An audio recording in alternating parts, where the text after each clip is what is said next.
Minha mãe engravidou com 17 anos de idade. E quando ela me teve, ela me deixou com o meu pai e eu fui criada pela minha avó paterna e ela sumiu no mundo. E eu cresci sem a minha mãe. O meu pai e a minha avó sempre me falou que a minha mãe tinha me deixado porque, além dela ser muito jovem, ela não tinha condição nenhuma de me criar. Então, ela acreditava que o melhor era me deixar mesmo. E eu nunca mais tive contato com a minha mãe. E eu cresci com o sonho de saber quem ela era, de conhecer, de morar junto. Acho que todo filho sonha em ter isso com a mãe, né? Aí com 8 anos de idade ela apareceu. E aí a gente se conheceu. E eu fiquei muito feliz. Ela me contou que eu tinha mais 3 irmãs mais novas, então eu era a irmã mais velha, né? E me contou assim um pouquinho da vida dela e perguntou se eu queria morar com ela. É claro que eu fiquei um pouco balançada entre deixar minha avó, né? Porque meu pai, ele sempre foi do mundo assim errado, digamos, né? Do crime. Então, assim, ele vivia mais a vida dele, era mais na dele, por mais que eu tivesse contato com ele. E a minha avó sempre me deixou muito livre. E mãe é mãe, nunca falaram mal da minha mãe pra mim, nunca alimentaram nada de ruim dela na minha vida, então eu mega aceitei morar com a minha mãe, porque era meu sonho. E minha mãe morava em outra cidade, diferente do meu pai, e lá fomos nós. Mudei pra casa da minha mãe, junto com as minhas 3 irmãs mais novas, eu com 8 anos de idade, e na casa da minha mãe morava minha mãe, o meu padrasto e um primo. Claro que quando a gente chega, aquele primeiro contato, né, tudo é muito feliz, muita alegria, só que foi questão de tempo para as coisas começarem a ficar diferentes. Primeiro, a minha mãe comprava umas roupas para mim que a minha avó e meu pai nunca compraram, porque eram roupas de mulher, não era roupa de criança. E eu sabia que aquilo não era roupa de criança, era umas roupinhas muito curtinha, muito de mulher mesmo. E minha mãe falava que era para eu usar. E eu usava essas roupas, por mais desconfortável que eu ficasse. E eu comecei a ser tratada como uma mulher na casa da minha mãe, não como uma criança. Em questão de tudo. Eu tinha que fazer serviços dentro de casa também. Até que um dia eu estava deitada, dormindo, e eu senti uma mão pegando na minha parte íntima. E eu gelei naquele momento, sabia que aquilo não era certo, e a pessoa ficou ali mexendo comigo, e eu acordei chorando, e fui correndo contar para minha mãe, né? Cheguei nela e expliquei para ela o que eu tinha sentido debaixo da coberta. E esse dia a minha mãe desceu a mão na minha boca, falou que se eu repetisse o que eu estava falando, ela ia me bater mais, e ela me bateu muito. Ela pegou um cinto que ela tinha e ela começou a me bater. Ela batia nas minhas pernas, ela batia tanto, que aquele dia eu fiquei debaixo de coberta o dia inteiro chorando, porque eu não conseguia pisar no chão do tanto que as minhas pernas estavam doendo, que ficaram cheias de hematoma. E ela disse pra mim que o que eu estava falando era sem noção, que não era pra eu contar aquilo pra ninguém, que eu não sabia o que estava acontecendo, que era feio o que estava acontecendo, que o feio, no caso, que eu estava contando para ela. E eu fiquei totalmente confusa com o que estava acontecendo. Eu vi que não era legal e eu falei para ela se eu podia falar com a minha avó ou conversar com meu pai, que eu estava com saudade, e foi mais uma surra que eu levei. Dali em diante, qualquer coisa que eu viesse a falar, ela me batia. Qualquer coisa que eu viesse expor. E ela falou que por ela eu não teria contato com meu pai nunca mais. E aquilo me assustava, porque eu não conhecia ela. E o meu sonho era conhecer minha mãe. Então, pra mim, era um absurdo tudo que eu tava passando na casa dela. Só que mais absurdo ainda foi uma vez que eu tava dentro do banheiro e aí o meu primo entrou dentro do banheiro. E ele começou a querer fazer coisas comigo, né? E ele não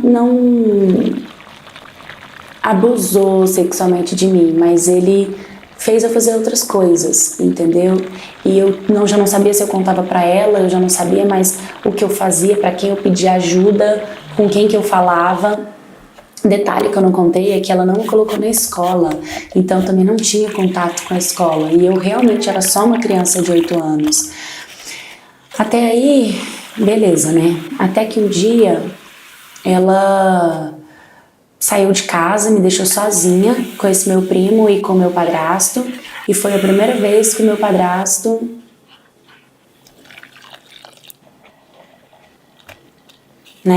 fez aquilo comigo. Sinceramente, eu não lembro da dor, porque parece que o nosso cérebro apaga, sabe? Eu lembro de depois, tanto que doía pra eu sentar ou pra fazer xixi, era muito ruim. E eu lembro que tinha saído um lançamento da Barbie, tava passando na televisão, e eu pedi pra minha mãe comprar a Barbie pra mim. Perguntei pra ela se eu podia ter uma Barbie. Ela virou pra mim e falou: faz o seguinte, se você deixar o seu padrasto brincar com você, eu deixo você brincar com a Barbie. A minha mãe sabia. A minha mãe estava em casa enquanto eles faziam aquilo comigo. Ela ouvia meu desespero. Mas ela me deu a Barbie. E assim era. A minha infância foi assim por 2 anos da minha vida. Tudo que ela queria, eu tinha que dar alguma coisa em troca pra ela. Aí quando eu fiz 10 anos, a irmã do meu pai, a minha tia, ela ligou pra minha mãe, né, conseguiu achar minha mãe e me convidou pra ir à praia com ela. E minha mãe autorizou. E óbvio que ela me ameaçou. Ela falou que eu não podia contar nada, que não era pra eu falar nada, porque eu tinha uma vida boa, porque ela me dava de tudo. Enfim, tentou fazer uma lavagem cerebral na minha cabeça. E eu fui com a minha tia. E ali, na praia, foi a primeira vez depois que eu fui embora da casa da minha avó que eu senti a minha infância outra vez. Que eu me senti criança, ser vista como uma criança, ser tratada como uma criança, ser amada como uma criança. E na hora de ir embora, que a minha tia foi me levar, me veio o desespero do que eu ia voltar a viver na casa da minha mãe, o que estava me esperando, que eu tive uma crise de choro tão grande, eu comecei a chorar de soluçar.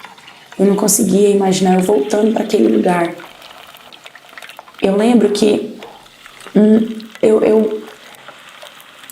eu implorei para minha tia para, pelo amor de Deus, não deixar eu voltar para aquele ambiente. O gatilho que me dava em voltar para lá era tão profundo. E a minha tia percebeu. E uma coisa que a minha tia percebeu também, ou eu não sei se ela fez proposital, mas ela foi muito boa comigo. Quando eu fui experimentar o biquíni, ela viu muito hematoma e ela viu a minha parte íntima e tinha calcinha. E ela achou estranho e ela falou: você menstruou, você virou moça, você sabe que daqui pra frente é diferente. E quando ela me falou aquilo, eu falei pra ela que eu não tinha menstruado ainda, não. Então pra ela foi tudo muito estranho. Ela disse que eu tava diferente. Ela perguntava como era na casa da minha mãe e eu não conseguia responder. Eu até falava: é bom. Mas ela sabia que no meu sentimento não era bom. Aí foi quando a gente experimentou, né, o biquíni. Ela viu na calcinha que eu tinha ido que estava suja. E ela foi juntando uma coisa com a outra. E foi quando eu contei tudo pra ela.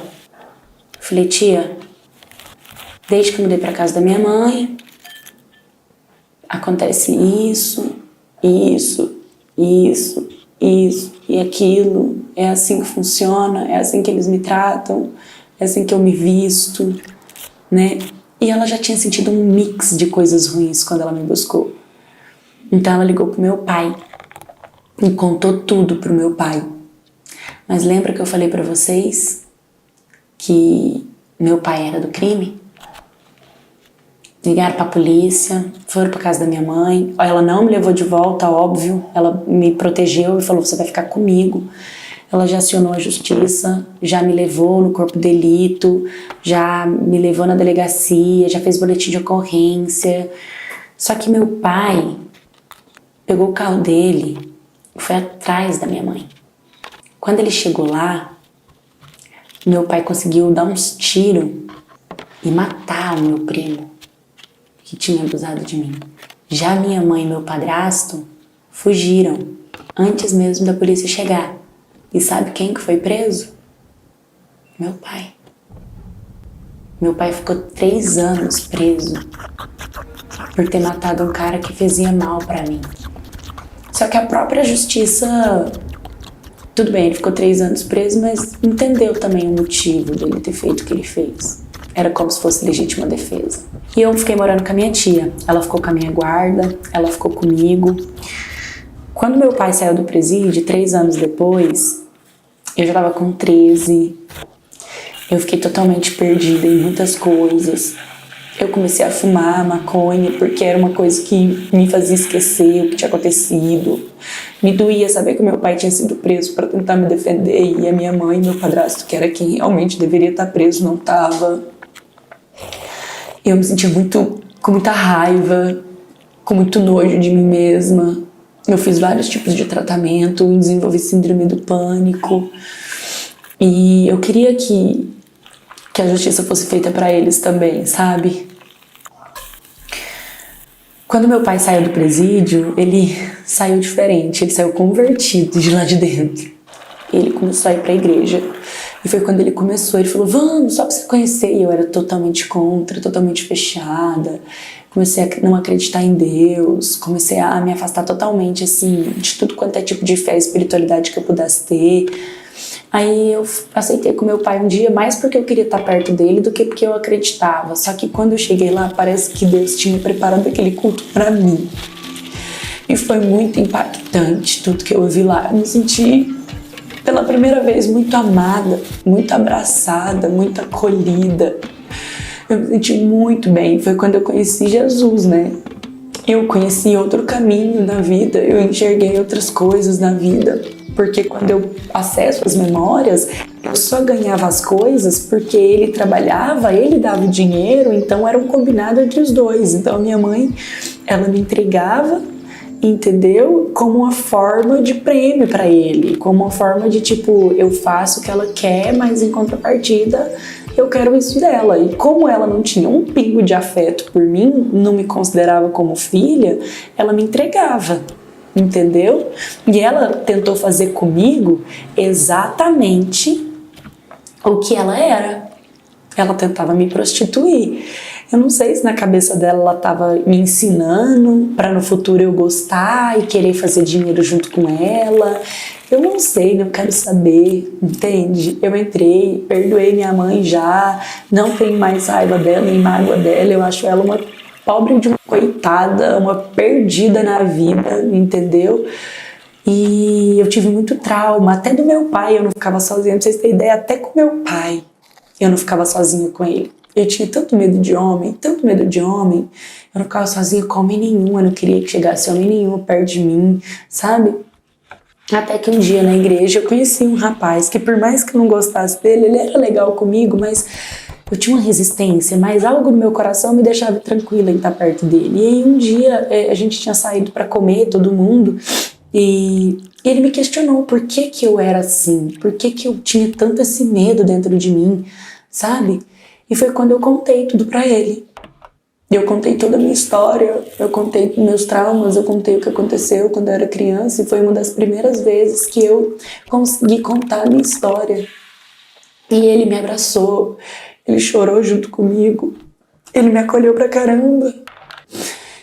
E ele disse que tinha muita pena do que tinha acontecido comigo e que eu podia confiar nele, que ele me respeitava ao máximo, que o que ele mais queria era que eu ficasse curada, que eu fosse uma mulher curada. Isso pra ele era o mais importante, pra gente orar. E a gente começou a frequentar a igreja bem firme, começamos a trabalhar os meus traumas, trabalhar a minha essência, né? Ele foi muito legal comigo. E hoje a gente tem 7 anos de casados. Tem 7 anos que a gente tá junto.